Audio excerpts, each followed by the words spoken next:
Salut à tous. Alors aujourd'hui, je vais vous parler de comment sauver notre agriculture et nos agriculteurs. Il faut dans un premier temps que les consommateurs prennent conscience qu'ils ont leur carte à jouer, qu'ils ont l'avenir de notre agriculture, de nos agriculteurs et de notre économie agricole dans leur caddie et dans leur mode de consommation. Nous sommes en partie responsables de l'affaiblissement de notre agriculture française. Si la majorité des consommateurs feraient attention aux conditions d'élevage ou de culture des produits qu'ils achètent, à défaut de regarder juste leur prix, nous pourrions faire bouger les choses.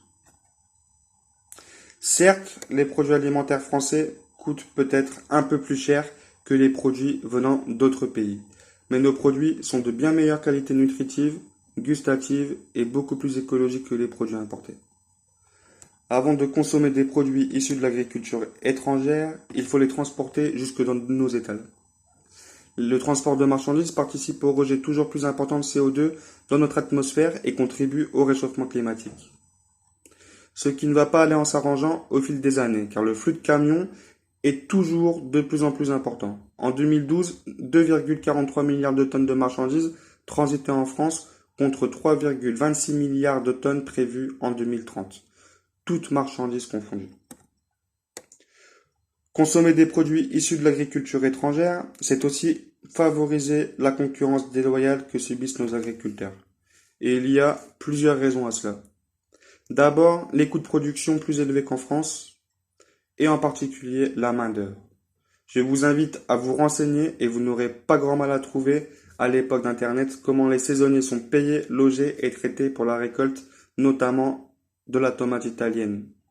Et je suis sûr qu'en cherchant un peu, nous trouverions d'autres filières où on exploite ces pauvres gens qui sont recrutés à l'étranger, exploités, sous-payés, mal logés, afin d'envoyer une grosse partie de leur production en France. Les normes sanitaires contribuent également à la concurrence déloyale. Sur certains produits, nous pouvons trouver plus de 40 substances interdites en France. Des engrais, des herbicides, des fongicides, ainsi que l'utilisation de farine animale, d'antibiotiques et d'hormones de croissance, qui contribuent également à la pollution de nos nappes phréatiques, de nos terres et des produits que nous consommons. Donc des produits beaucoup plus toxiques pour l'environnement et pour notre santé. L'État a également sa part de responsabilité en accordant toujours plus de traités de libre-échange en plus de ceux déjà existants. Ainsi, le Mercosur, l'Argentine, le Brésil, le Paraguay, l'Uruguay et la Bolivie sont les nouveaux pays à pouvoir transporter leurs produits au sein de l'Union européenne. L'État ne fait absolument rien pour limiter les importations de produits que nous produisons déjà, ce qui va fragiliser une agriculture déjà affaiblie par la grande distribution notamment. Les grandes surfaces et leurs industries exploitent nos agriculteurs en les poussant à produire toujours plus et de façon de plus en plus intensive et à des prix de plus en plus bas, pour engendrer toujours plus de profits. En effet, ces grandes surfaces se font une guerre des prix pour attirer toujours plus de consommateurs dans leurs enseignes, au détriment des producteurs. Ce qu'il faut savoir, c'est que les industriels et les grandes surfaces gagnent plus que le producteur lui-même. Quelques exemples.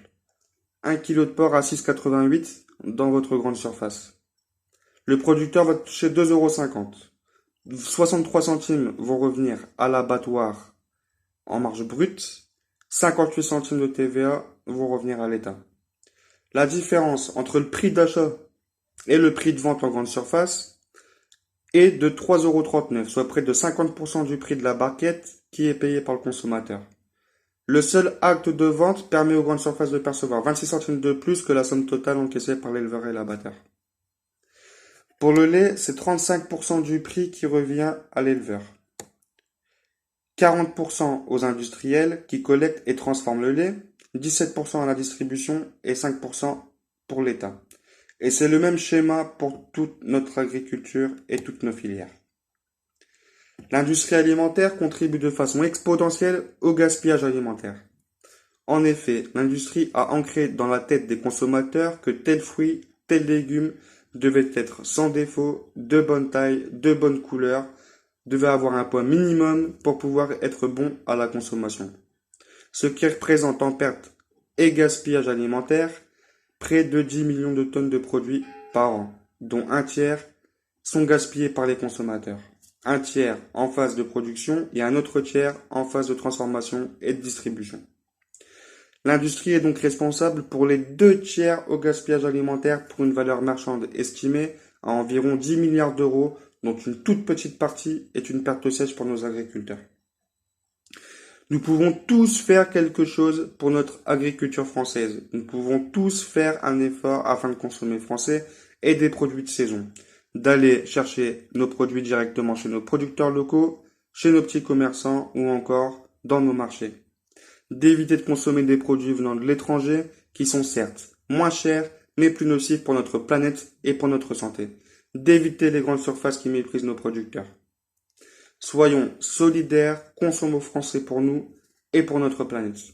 Merci de m'avoir écouté et à bientôt.